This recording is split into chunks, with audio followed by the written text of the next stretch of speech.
the principle of a new world order is inherently good. The problem we have is that the layers of government between me on the ground and the president of the world, it's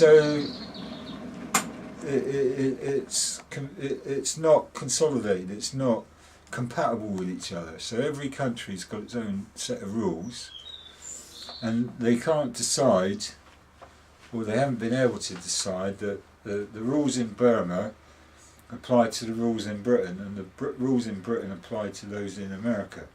So inherently consolidating all of that legal practice and the National Health Service and all the different systems of the world, it's going to take 100 years to realise a decent world order, a new world government. The problem we have is that because the corporates are in charge and everything is being geared towards profit and towards the profit motive and greed and all the provincial interests, if we had a world government now, it would just turn into a fascist state, because they wouldn't have the rules in place to prevent a fascist state.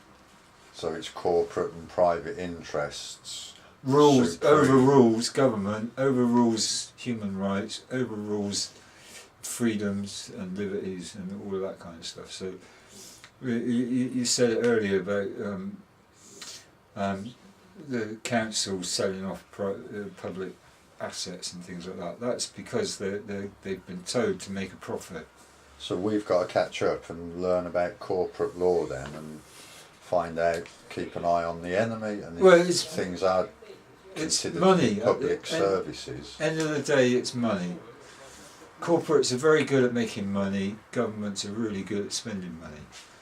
And this is why they've looked to the corporate world to help govern the country better, is because they've got low costs, and profit is the only suitable motive.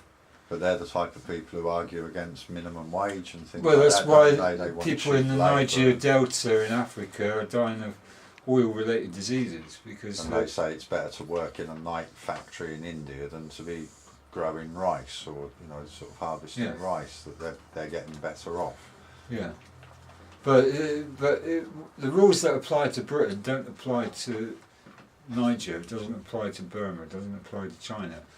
And what they need to do, they need to compare and contrast all the different legal systems and to find out which works, so that when they do come to the New World Order, they can mesh all the different governments and all the different laws and all the different politics, so that they're all compatible. And until